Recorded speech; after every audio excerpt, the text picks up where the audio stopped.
Thanks for tuning in. I'm glad you're here. We're going to spend a day in the shop making it work.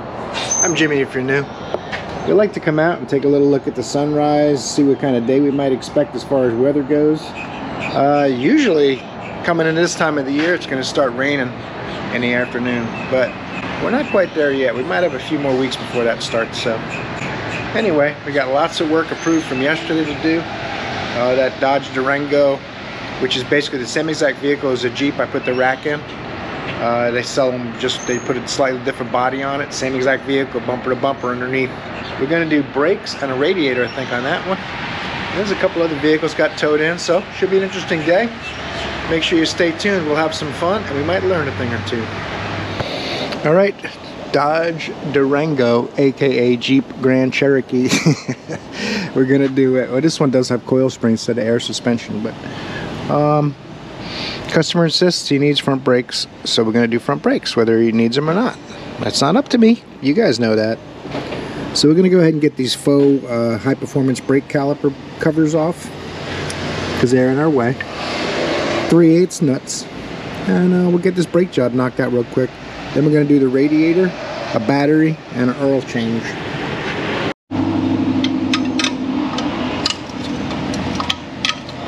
It seems like about a 3/8, yeah, it works.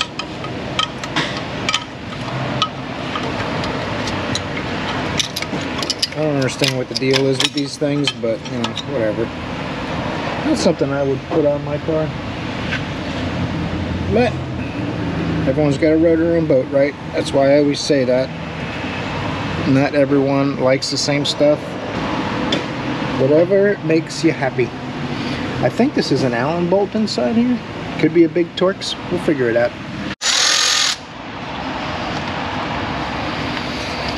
Interesting. I can't find a socket or bit that fit these. 10, 11, and 12 don't fit.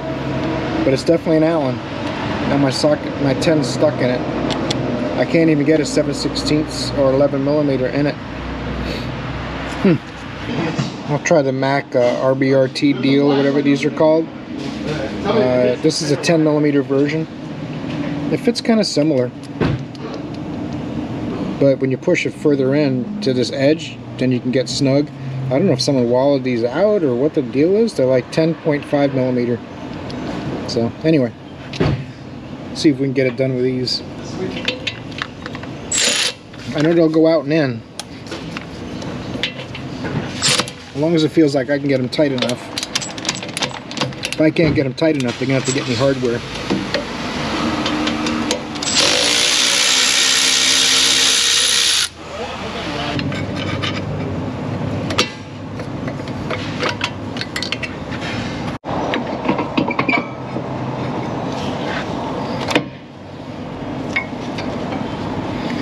He wants brakes. I think they said he had a pulsation problem too, so hopefully replacing the rotors and not just resurfacing them. I'd be more worried about the rotors. There's a pretty good lip on them. Let's find out.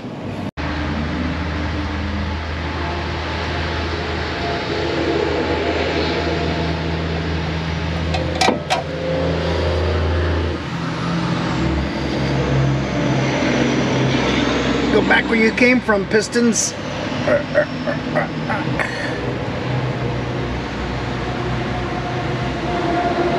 Back in the old days, we used to open the bleeders, but apparently it's a thing of the past.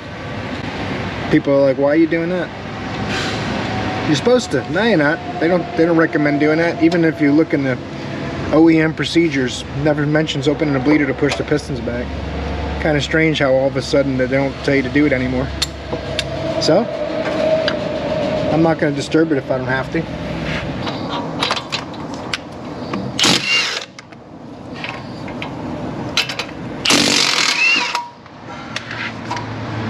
Someone's done these brakes already, because I didn't expect them bolts to come out so easy. That's not good.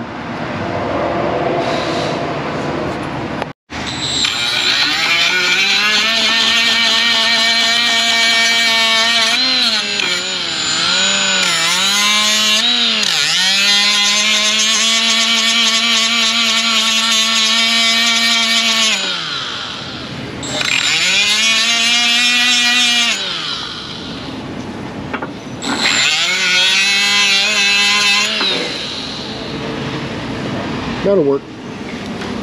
Alright, we got rotors coming too, apparently. So I'm just going to get everything apart. I think those pad brackets are all pretty worn, so I'm going to grind them smooth. Not going to grind them completely smooth, but I'm going to grind 90% of the notches out of it. Alright, let's take the other side apart too.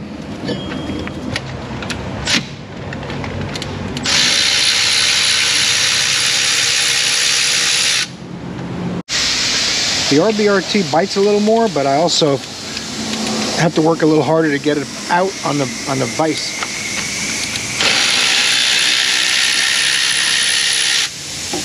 See, it jams on the pin, so I got to go over to the vise, reverse my ratchet, and get it to unbite. I don't know if this is going to install them very good. It's made to go the one direction, it looks like.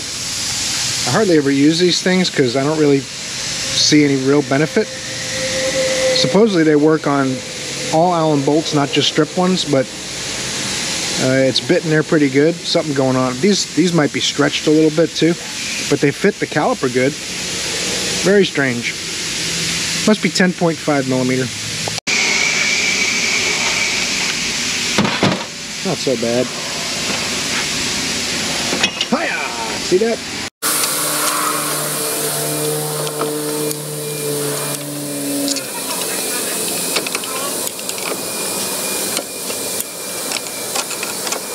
It's just,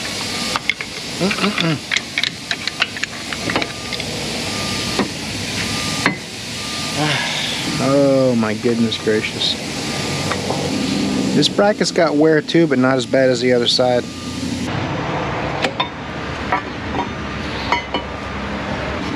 Yeah, I'm gonna have to grind these too a little bit.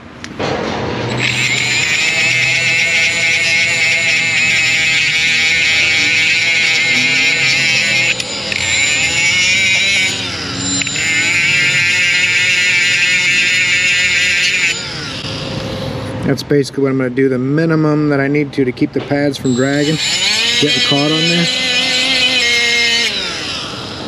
Just like using a file, but quicker.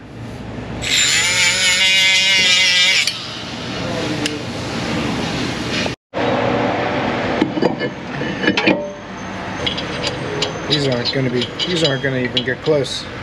Alright, I'll just do it without it. How about that? I've already greased up my bracket a little bit.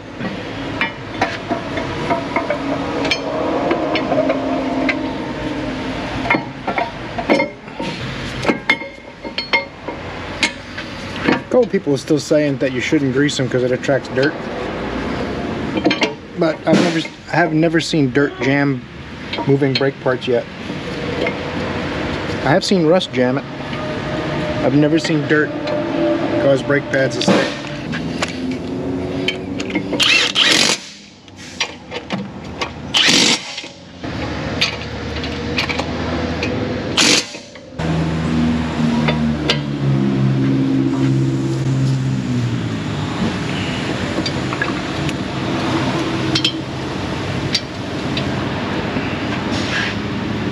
I'm going to use the regular Allen to put it back in, just because I think it'll work better than that RBRT thing. I don't know. You guys have any luck with those?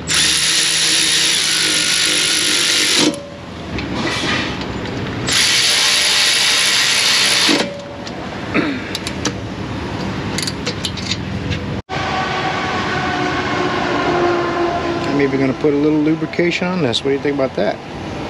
My anti-lube viewers.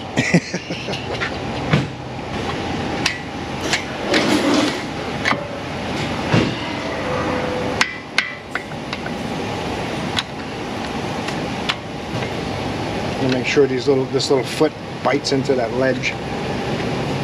Alright. One side done.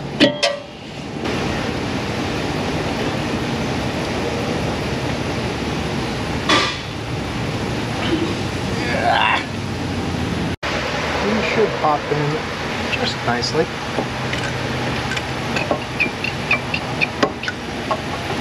You should pop in.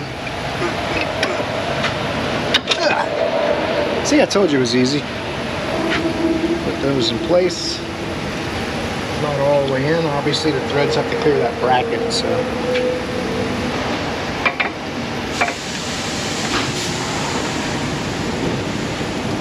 Don't loop your hose. Where'd you go? Oh, I see you.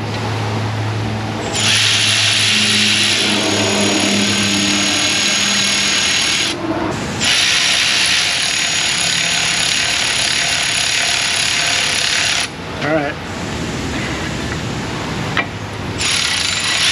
If we're gonna get along, you're gonna have to tighten up. That's better.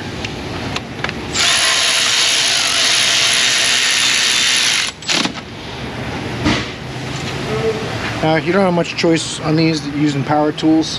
The bushing holds the bolt nice and straight, but I mean, I could sit there with a ratchet, I guess, but nah, not gonna happen. I got too much work to do. I never had a problem with these stripping them or anything like that anyway.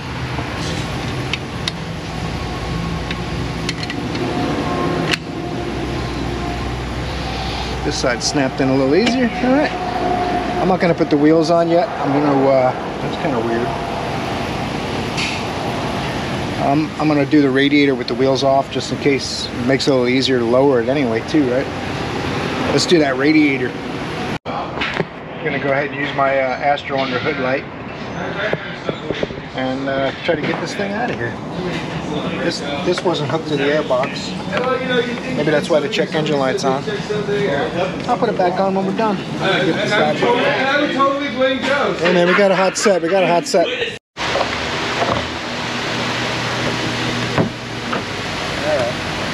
There's a little sensor on the back of that tube by the throttle body. And for some reason this clamp is like in the worst possible position. I wonder if you can turn it the other way.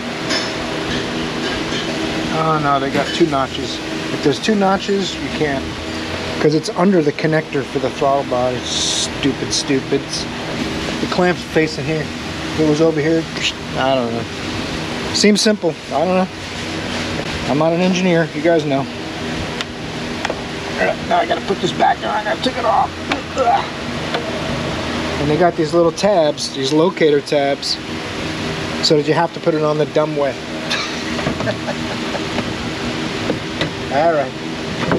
Stop complaining, get to work, damn it. Either the radiator support comes out or it's going to tilt forward or backward to get it out.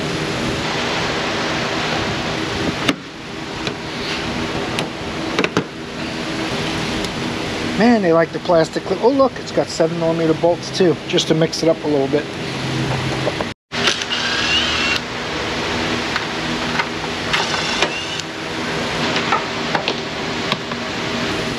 Oh yeah, them bolts, nice. Okay, that's not so bad. Well, I shouldn't speak too soon. Oh, there's bolts missing already, that helps out. The last guy left the bolts out, probably from an accident or something. That'll streamline the process. I'm gonna pop these little brackets in, and you can pop the fan out. Oh, this one wasn't popped in, so you don't have to pop anything. That's nice. It saves me some work.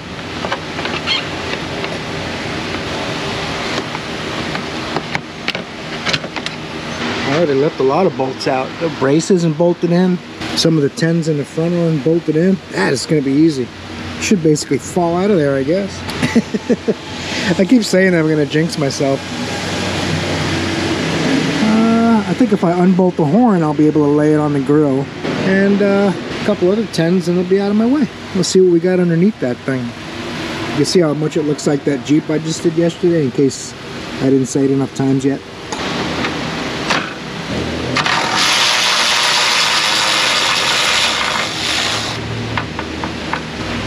There's a bottom bolt too that's apparently loose. Hopefully it's bolted in.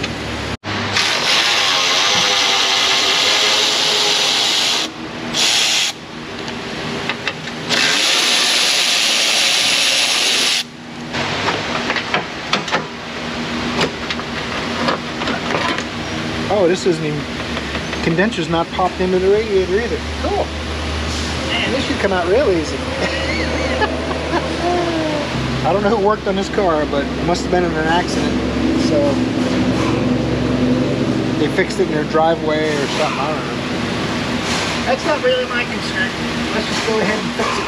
We're doing the hoses too, apparently. They brought me hoses. Leave them on the radiator. Throw it out in the trash. You gotta unhook it from the radiator on the bottom, which is the only place it was connected. and a couple of hoses. I should even lift this out. Ooh, good thing I had a drip hand under there. I think this maybe cable clamp tool would do the job. Okay. Just trying to get it all over me. Making a mess. No. I'm not taking the condenser out. No. We've got tie wrapped to the tie wraps down below. Well, let's see what these turkeys did. Look at this. Yeah, turkeys. That's why it wouldn't lift out. That's not factory, I'm guessing. The other day I said something to Joe about pipe. We went to Home Depot, and he goes, "How many hamsters and gerbils do you have?" I go, "I was getting the thing for the air cannon." Yeah. And he goes, "Well, what kind of habitat do you have them in?" I go, "What are you talking about?"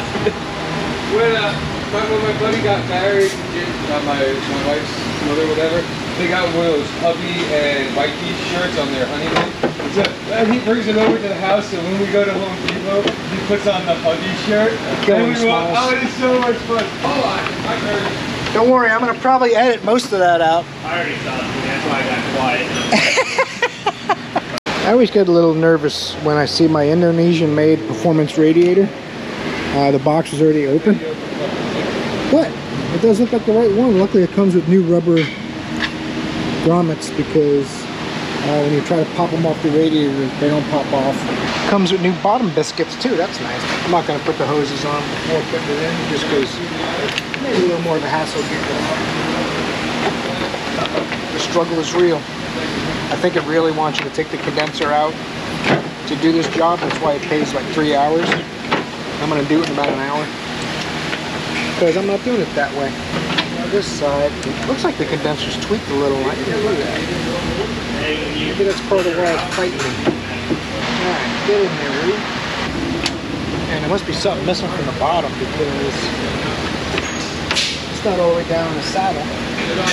I can't clip the top in if it's all the way down. So there must be a piece of rubber missing from the condenser. I'm going to take a look at that from underneath once I get it all buttoned up. I might have to put some heater hose or something in there to take up the slack. Squeeze clamps, after the hoses don't get along. What I do is I put the clamp in place and slide the hose on with it in place rather than trying to get the hose past. Sometimes it works, sometimes it doesn't. That's why they brought me worm clamps. I don't use them unless I absolutely have to. Like the squeeze clamps are damaged or whatever, or rusty. These are way better than worm clamps because they adjust tension as the rubber settles.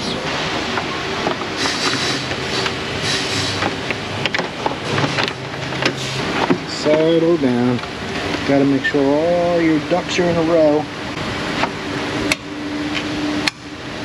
That's what people don't do. You have to pop that little fan down and you'll hear the clicks.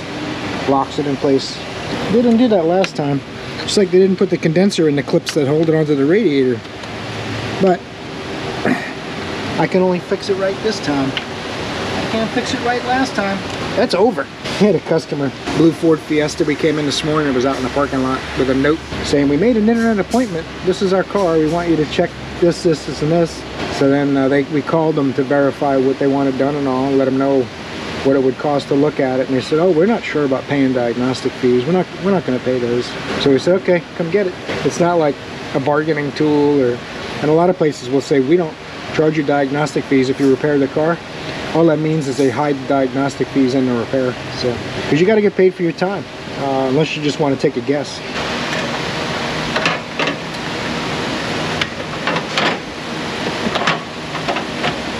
They want you to take the coolant bottle out, but we did it the tricky way, which requires tricky reinstallation. What a thing, chicken wing.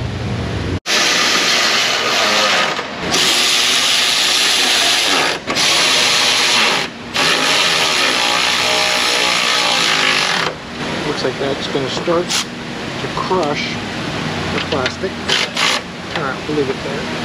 Maybe we're going to find some bolts to put in the missing bolts too, because that's how we roll over here at the Making It Work studio.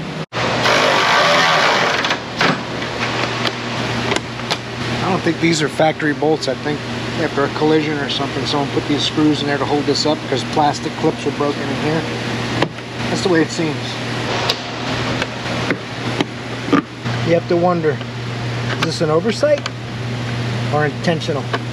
I could get an 8mm chrome maybe, but I really don't want to hurt that connector or the wires. I wish the clamp was over here, you know. Knuckleheads. I'm like going to send them a card for Christmas. How about that? For a while I thought this might not come out like that Toyota they just did. The guys did a oil change on a Camry, and someone had tightened the cap so tight that they had to put a pipe on a breaker bar, and it actually broke the plastic cap, and we got a replacement aluminum cap for it. That could have been a disaster. Luckily it came apart. Chisel, hammers, pipes, 15 foot-pounds at the max, something like that I would guess. I don't even use a torque spec.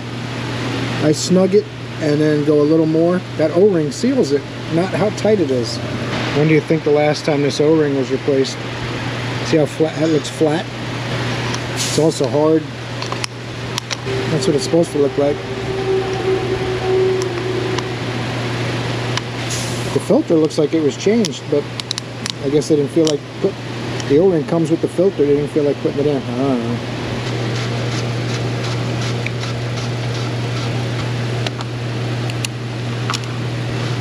We're going to bottom it out.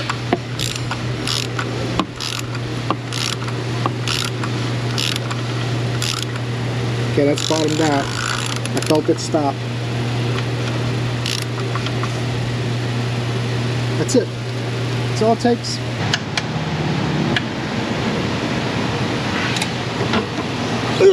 Woo-wee. She's nice and tight. That's not supposed to be that tight. That's alright, that wasn't too crazy. But keep in mind, when I say not to over tighten things, I don't mean leave them loose. I'm just saying you don't have to clank on them. Don't be terrified it might come loose if you don't wail on it. Because I'm seeing a lot of them lately where I can't get these caps off the oil filters.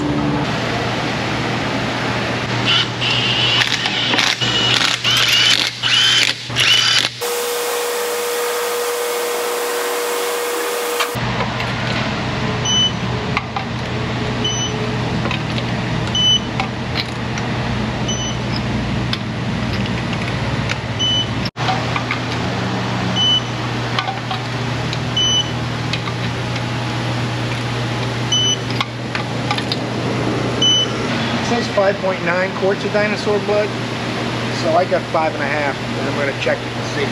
I'll add another half a quart, that's all. The regular funnel doesn't fit this valve cover. Got to use custom stuff. Shop funnels.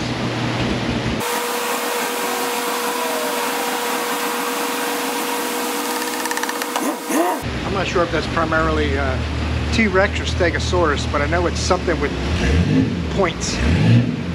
Oh, that's a boat in the back. They're servicing a boat in the back, believe it or not. Want to see? Joking, it's a boat.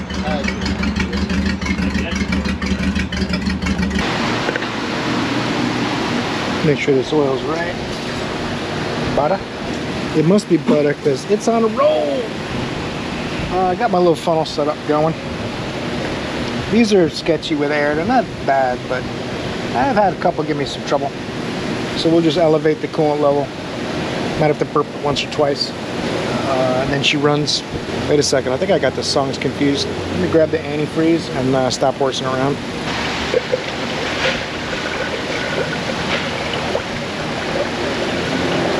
If you pour with the coolant jug spout at the top, it doesn't gurgle as much.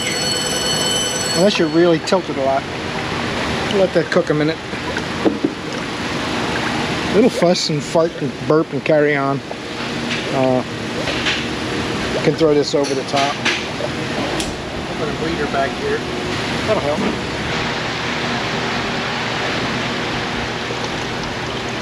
Now we're cooking. Now we just gotta put a battery in this thing. And, you know, Mercedes. So, can't quite get it to pop loose. Give me a little pry bar or a trim stick. Battery's in there under the passenger seat. That's a great spot. Balances the car out, driver, battery. Nice. If your family's not with you, this is one of the best investments I ever made on Amazon. I bought a whole kit. Came with like 11 different plastic trim stick tools and this metal one. All part of in a canvas bag for like $14.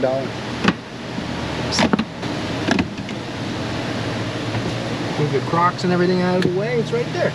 There's two 13s in the back with a metal bracket. Once you lift that bracket out, disconnect the vent, get your ground off first, and then your positive. Because these are studs. You guys want to see? I'll show you.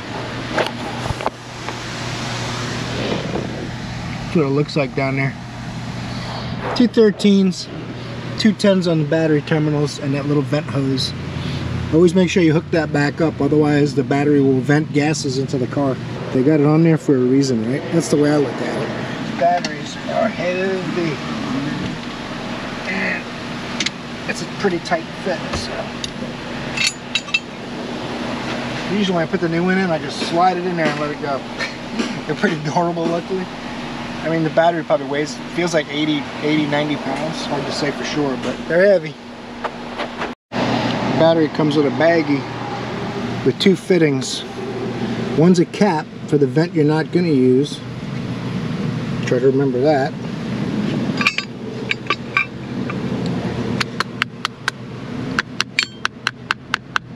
Oh, my other nut, there it is. I couldn't find it. This one, I can use the factory one that was on there, but we'll save it just in case. Now, oh, there's money in there. Who gets this? Who gets the nickel?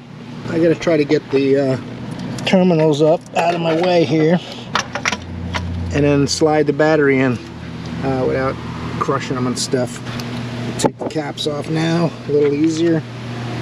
I put them on the core usually too, just so that no one touches across them in transit.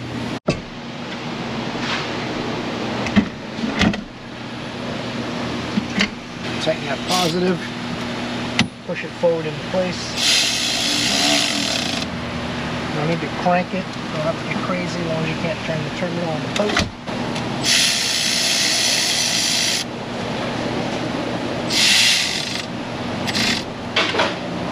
Put this back in here. We're going to fire this thing up, see how it runs.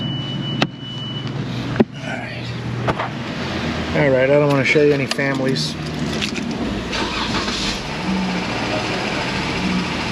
Well, it's running. You got to put an oil change sticker in it too. His last oil change sticker shows us 14,000 miles overdue. I got to back it up and clean the under tray off. There's antifreeze on it and stuff, so we don't want any remnants on there.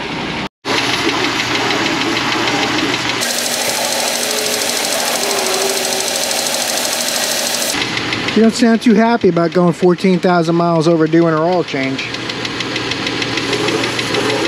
It might recover and the tick will get quieter, it might not. So I'm gonna make sure all the air is burped out, make sure we get hot air off the fan, and then I'll take this thing for a drive and we'll see what's next. 2011 Ford Fiesta. Customer says it won't go. Sometimes the transmission doesn't work. This is one of those dual clutch manual automatics, so we'll pop the scanner in there and see what kind of codes we got. All right, settle down, I'm sorry. I didn't mean to open the door with the keys in the ignition. That's a terrible thing I've done. We're gonna, oh, there's a problem right there. The transmission's got a malfunction. That's all you need to know. These things are bad for TCMs, PCMs, transmissions, clutches. This is a manual transmission shifted like an automatic. You know, like Hyundai calls it a dual clutch, and Ford might call it the same thing. I'm not really sure. Oh. Go up window. Uh-oh. The regulator's no bueno. That's terrible news. Wrench light's on, probably overdue for an oil change. Or it just means you got transmission codes. What kind of miles are on this thing? Let's see. 140,185 miles. That's about 3 times the life expectancy of a Ford Fiesta. This is the one I mentioned to you guys earlier. The customer's like, I'm not sure if I'm going to pay a diagnostic. So I don't have very high expectations for it. Oop, I do have an update for the Phoenix Light 2, but first we're going to see what kind of codes we got and send Katie a report, and then we'll see what we find with this.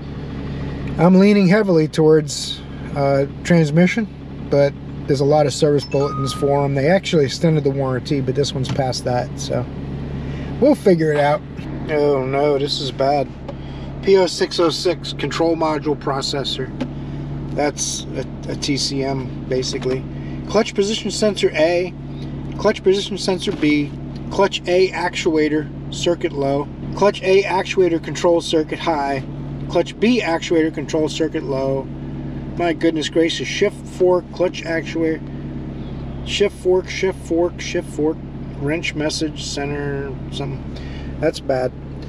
Normally on these, what they'll probably do is they'll say to try programming it, replacing the TCM, and if that isn't the only problem, then you need a transmission and a TCM. Believe it or not, that's the service bulletins take you right through it. It tells you to check powers and grounds. I got it right here somewhere. No start and or transmission engagement loss of power with DTCs. P0606 is one of the DTCs. It takes you through all these little steps.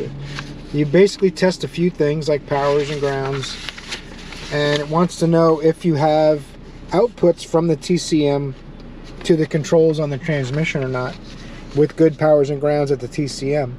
Then it condemns the TCM if you don't. Check a couple of actuators, check the motor that works the clutch itself.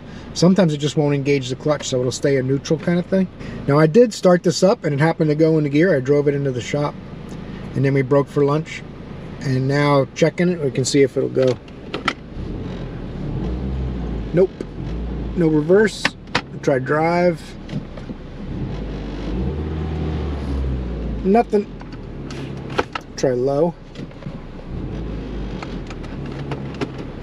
nothing. Okay, I'm going to do a key on engine running test and see if it'll run through some parameters. I can also try a teach-in, which you fool it and you lie to it and tell it you just did a replacement transmission or clutch, and you force it to do a clutch learn and see if that'll correct the problem temporarily. And when it loses its memory, you do the teach-in, it'll work for a while. And you shut the key off and back on, it'll repeat the process. If it was a transmission itself, I probably would have never been able to drive it in. So we'll clear these DTCs, and I'm going to do the test again, make sure that we have these codes new. Oh, Diag. Nope, got the codes again. Oh, cleanliness rating you guys want? This thing's actually pretty clean. 2011. It's in great shape. I'm going to give it a 7. I mean, they keep it pretty clean. I'm not going to hold it against them that they didn't seem to be very nice when it came to thinking that we should be checking it for free. But I think a lot of people are under that misconception because what happens is a lot of shops, well, they're dishonest. They tell people, we don't charge to check it if you have the repair done, and then you just hide the cost of checking it out in the repairs. That does a real disservice to the industry when you want a professional technician who's got a lot of experience to figure out what's wrong with your car, but you don't want to pay for that part of the process, which is probably one of the most important parts. Bolting the parts in is pretty easy once you've figured out what parts you need, although cars are getting more complicated nowadays, so it's not always the case, but for the most part. That's why I don't really think doing free diagnostics is a good thing. Not for the industry, not as a whole, and hiding the money somewhere else is definitely sketchy. So let's try his little teach-in thing. Clutch system test, TCM adaptive learning. Key on, engine off. Adaptive learning. Choose one of the following. Let's do clutch. Yes. I'm going to run through this process. It'll tell me all the steps along the way, when to start the engine, if I need to put it in gear or anything like that. And we'll see if that does anything, makes it work at all. And we'll go from there. Gear selection park, to press the brake pedal and hold. Okay, didn't tell me to start it, so I didn't start it. Incomplete, incomplete, incomplete. Complete, complete. Oh, it's going down the list little by little. Okay, we're gonna let this finish up, and I heard a noise down there. We'll let this finish up and we'll come back. We'll see what happens. It's saying a lot of things were complete right till it got to clutch travel test failed. So it's having a hard time working the clutch. So now what I'll do is get a wiring diagram, see what kind of wires we got to test up there on the clutch control motor, and make sure it's working. Those are also common failures. And we will make sure it's capable of working, or see if the TCM is trying to work it. It may not even be sending voltage out, which is another failure. So these Ford Fiesta, man, I hope a lot of viewers don't have them because they're really troublesome vehicles to own. My son bought one, had a little Fiesta ST, which was a cool little car, fun to drive and all, turbocharged. But he had the car about 2 years, and I worked on it like every 2 or 3 months. I'd have to fix something on it, between clutch pedal noises and actuators and all kinds of weird stuff. But it was always something with that car. Okay, let me get the wiring diagram, take a look under the hood a little bit, see what we can figure out. The bad thing is I went through that clutch test a few times. It fails every time. I can hear crunching and grinding when it's trying to move the clutch. So I think there's something coming apart in the clutch. It's also got racing slicks on it. I have low expectations for this transmission problem. When I do the clutch actuation test, I can hear this clutch motor actuator crunching and grinding. This one right here. We see that little round disc with the 4 Torx sockets on it. I hope that comes up on camera. The electrical connector is right here, and that's a clutch actuator, and there's one down at the bottom too. So one of the tests is to switch them top to bottom and see if the code moves from actuator A to actuator B. With the crunching and grinding I'm hearing in this one, I don't hear the crunching and grinding in that one while it does the test. And it's setting a code for this one, which is clutch actuator A.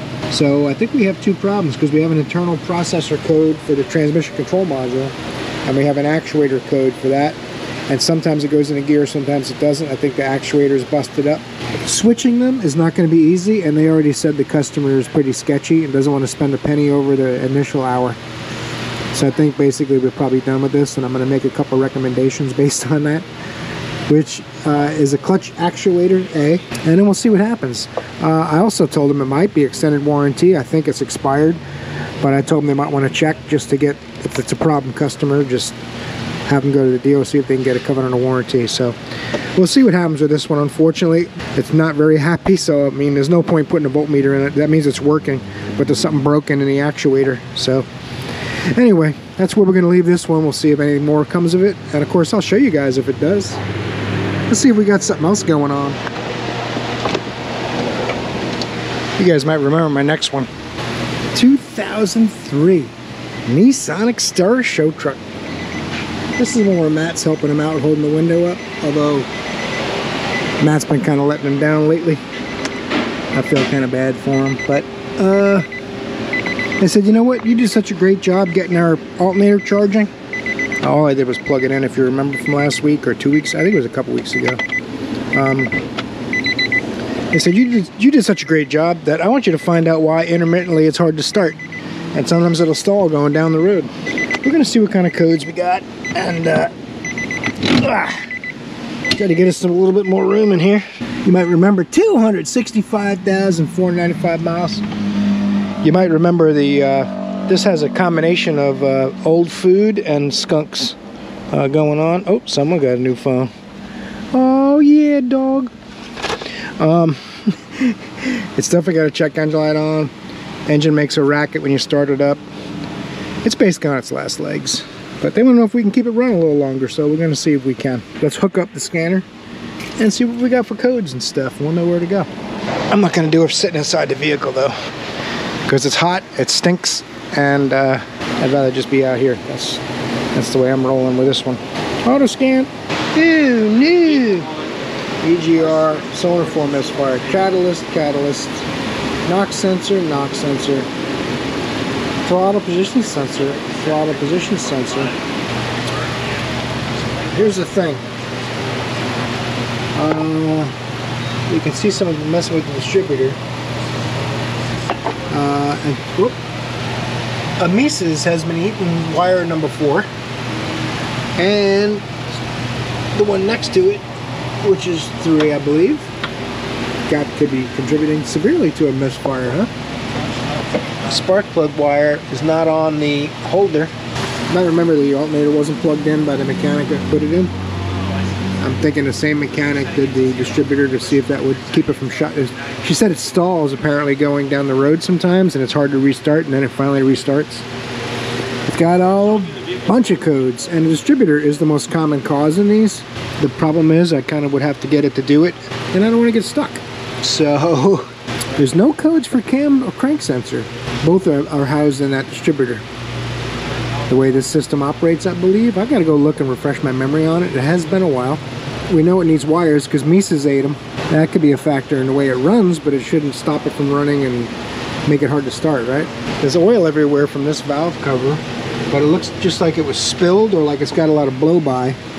265,000 miles, that could be possible. They've bypassed the heater core. Yeah, they just totally bypassed it, disconnected it, whatever you want to call it. We'll go ahead and tighten that now, because that could cause them to shut down on the road too. If your battery's not staying connected, it'll shut off, even if the alternator is charging. That's not a good test. Unplugging your battery to see if it stays running. Finishing the week strong. I got a transmission to do in that Caravan. I was wondering when they were going to give that to me. It's in my box finally. Bill looked at a Caravan and sold a transmission, so that's going to be my next ticket when I'm done with this one. I'm not anxious to start on because we got like an hour left in the week, and I won't get paid for it this week anyway. It doesn't deter me. I will make it work. Problem is, where do you start on this thing when it's a catastrophe like this?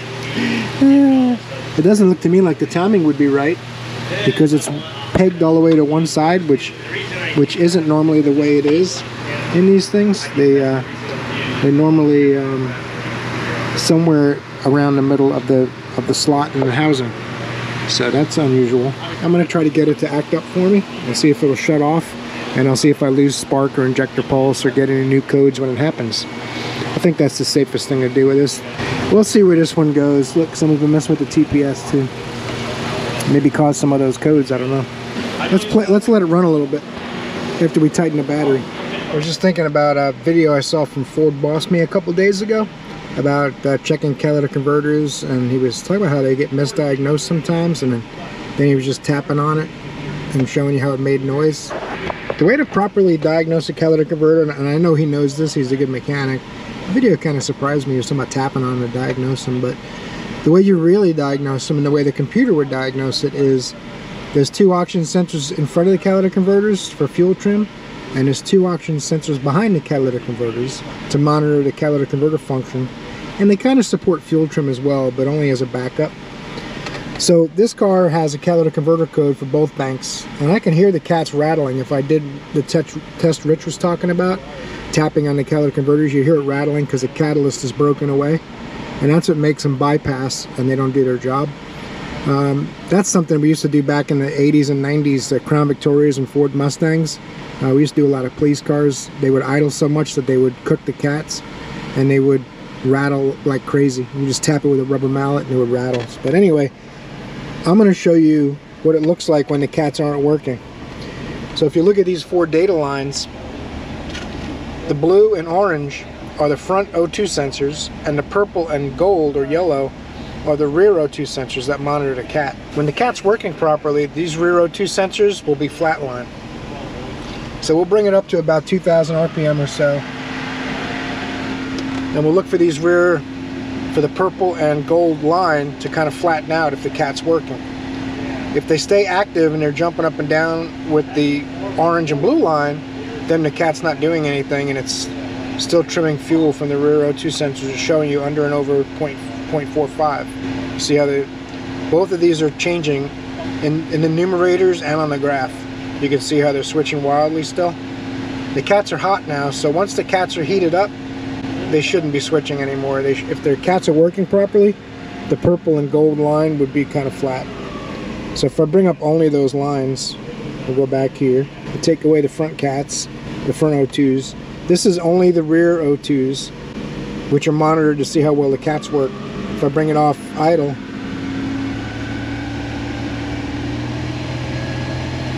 see, they're changing as rapidly as a front O2 sensor would. The cat's basically doing nothing.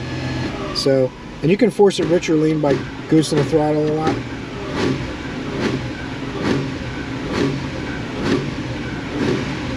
These cats are so bad that they're just not doing anything. It's like they're not even there. It's like they straight piped it. I can hear them rattling, so I know they're there. So if we turn this off and turn the key back on, you watch these lines.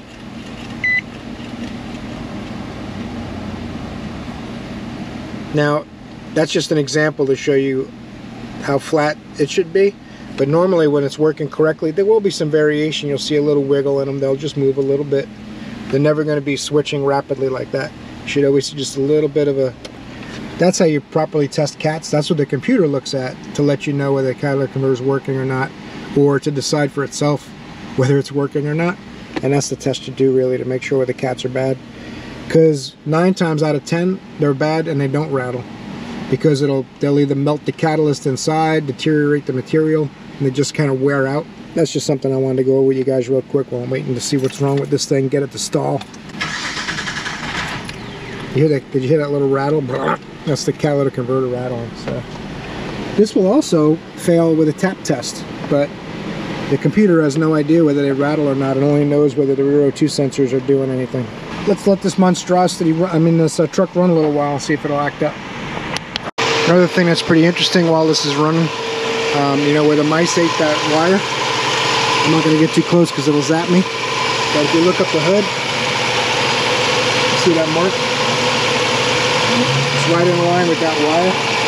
When the hood's down, it's probably arcing to the hood sometimes, or to the manifold, especially under a load. If you go up a hill, it'll misfire because it's easier to fire the gap than it is to fire the spark plug. We're just poking around while this thing's running. That's the mass airflow data. So I'm kind of jiggling the connector.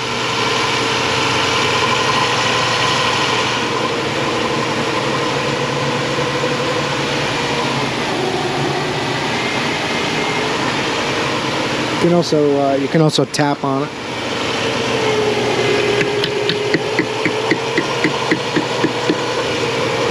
It's got a bad mass airflow sensor.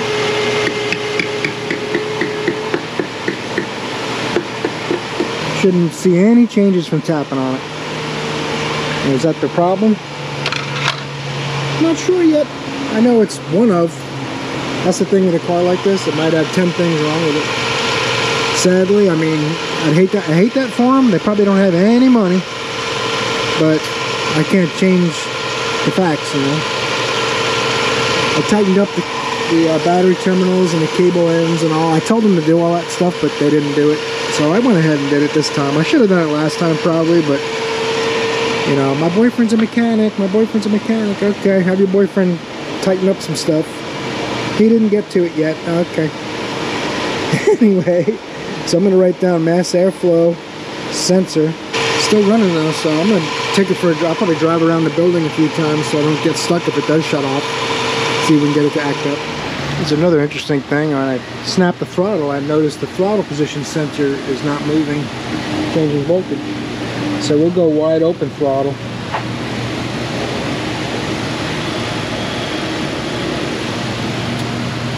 Nothing, never moves off zero.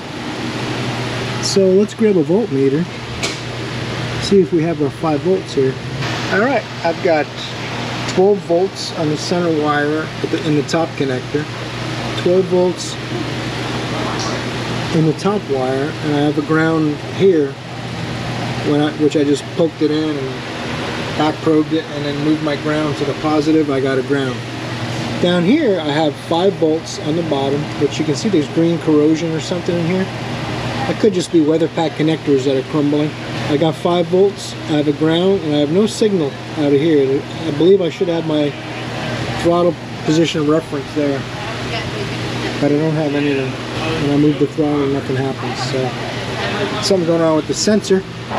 We'll add it to the list. It still hasn't shut off for me. I turned it off to test that.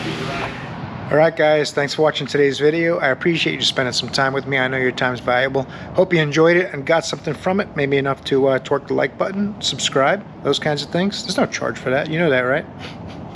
You guys are awesome. I hope I see you in the next video.